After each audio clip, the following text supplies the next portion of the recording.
सुप्रभात बच्चों, आपका दिन शुभ हो।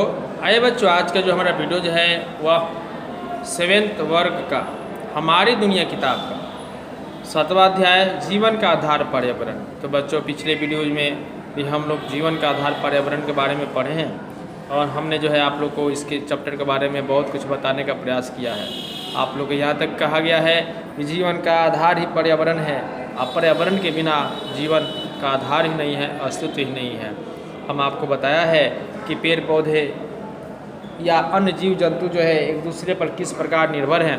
यदि मान लीजिए पेड़ पौधे नहीं रहें तो मानव को शुद्ध ऑक्सीजन की प्राप्ति नहीं होगी और जो है इस प्रकार हम देख पाते हैं कि जब मानव को ऑक्सीजन ही नहीं मिलेगी तो मानव का अस्तित्व ही पृथ्वी से संपूर्ण हो पृथ्वी से नष्ट हो जाएगा और जो है उनका अस्तित्व खत्म हो जाएगा।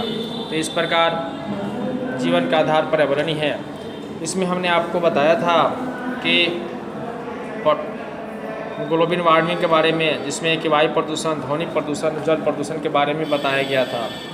तो इसमें जल प्रदूषण पर आज खास हम लोग फोकस करेंगे और ग्लोबल वार्मिंग पर जो है चर्चाएँ करेंगे। ठीक ना बच्चों? तो मेरा टॉपिक यही रहेगा। कह रहा है जल प्रदूषण, कह रहा जल में किसी बाहरी पदार्थ की उपस्थिति को जल के स्वाभाविक गुणों को इस प्रकार प्रदूषित कर दे कि जल स्वास्थ्य के लिए नुकसानदायक या उपयोगी करने लायक न रहे, जल प्रदूषण कहलाता है। पिताजी ने कहा, बेटा घरों से निकलने वाला सारा गंदा पानी नालों से होता हुआ नदी में आ रहा है। फैक्ट्रियों से निकलने वाला कचरा भी नालों से होता हुआ नदी में गिर रहा है, जिसके कारण नदी का पानी काफ़ी गंदा हो गया है। अब तो इससे इतनी गंदगी है कि इसे पीना तो दूर, स्नान करने में भी हमें परेशानी महसूस कर रहे हैं। सीमा को बड़ा दुख हुआ, उसे दादी की बताई सारी बातें याद आ रही है जो उन्होंने उसे गंगा नदी के बारे में बताया था। लौटते समय सीमा को सड़क पर फैली नाली के पानी से धोकर जाना पड़ा। उसने पूछा, पिताजी यहाँ इतना पानी कहाँ से आया? वर्षा तो नहीं हुई।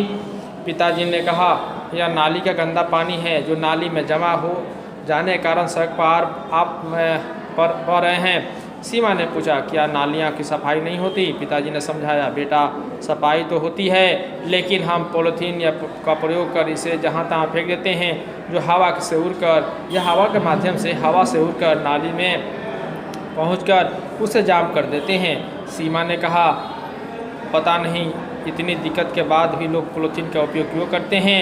धीरे धीरे गर्मी बढ़ रही थी, गर्मी के कारण दोनों का बुरा हाल था। सीमा बोली, बड़े पिताजी यहाँ इतनी गर्मी क्यों पड़ रही है? हमारे गांव में तो इतनी गर्मी नहीं लगती।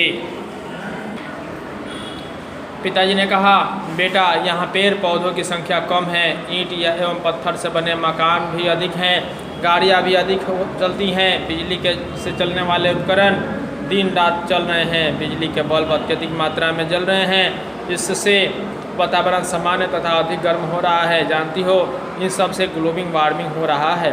सीमा आश्चर्य से पूछा, ग्लोबल वार्मिंग क्या होता है? पिताजी ने बताया, बढ़ते उद्योग धंधे के कारण चिमनियाँ दिन रात धुआं उगल रहे हैं, वातावरण के साधन फ्रिज, एसी, जनरेटर दिन रात चल रहे हैं, पेड़ों की अनाधुन कटाई हो रही है, बिजली के बल्ब, अन्य इलेक्ट्रॉनिक उपकरण भी अत्यधिक इस्तेमाल हो रहे हैं। इन कारणों से वातावरण में कार्बन डाइऑक्साइड की मात्रा काफ़ी बढ़ रही है, फलतः वायुमंडल का तापमान भी लगातार बढ़ रहा है। यह समस्या पूरे विश्व में है, इसलिए इसे भूमंडलीकरण तापन या ग्लोबल वार्मिंग कहते हैं। तो बच्चों, ग्लोबल वार्मिंग के बारे में आप लोग जान ही गए कि ग्लोबल वार्मिंग है मैंने तापन बढ़ना, अर्थात पृथ्वी का टेम्परेचर बढ़ रहा है।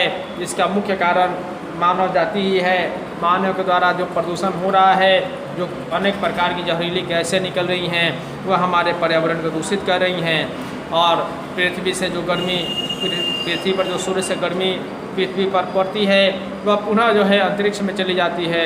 लेकिन इतनी ज़्यादा पॉलीथीन और जो है प्रदूषण है कि अब प्रदूषण जो है पृथ्वी के से आने वाले प्रकाश को अवशोषित कर रही हैं, पुनः उसे अंतरिक्ष में जाने से रोक रही हैं, जिससे पृथ्वी का तापमान बढ़ रहा है और कार्बन डाइऑक्साइड की मात्रा बढ़ रही है, जिससे कि इस तरह की गर्मी के महसूस हमें हो रही है। ठीक ना बच्चों? तो आज आप लोग जान गए ग्लोबल वार्मिंग के बारे में। ठीक ना? तो आप लोग घर पे निश्चित रूप से इस वीडियोज़ को बार बार देखेंगे और देखने के बाद इसे से जो विज्ञान की बातें हैं उसे आप लोग एकत्रित करेंगे। तो बच्चों रहा वीडियो आज के लिए इतना ही, मिलते हैं अगले वीडियोज़ में, तब तक के लिए धन्यवाद। जय हिंद, जय भारत।